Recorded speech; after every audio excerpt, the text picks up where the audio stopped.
компани захирал ажилд орохоор ирсэн бүсгүйд За би хуурамч юмд их дургу. Шодрог үнэндэл дуртай. Наад өгөө хиймэл биш гэдэг үзүүлээд ихтэй.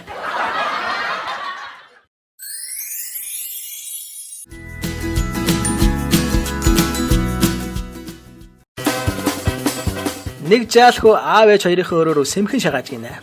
Гэтэл ээж нь аавд нь хандан.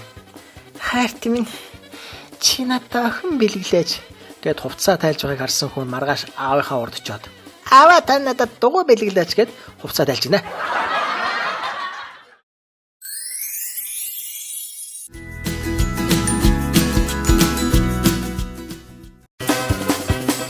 Нэг аймар шивэртэй нөхөртөө хүүхэн байж гинэ. Нэг өдөр ихнэр нь хоёулаа өнөдөр тоглолт үзсэн шээ чи аимсаа солиорой. За гэтэл тоглолтоо үзэж байтал шивэр нүмертэй байна гинэ. Ихнэр нь чи аимсаа солиог юм даа гэж хэлэхэд нөхөр нь сольсон. Гээ чи солиог бай. Тэр би чамайг идэхгүй гэд хармаалаад ирсэн. Хараа.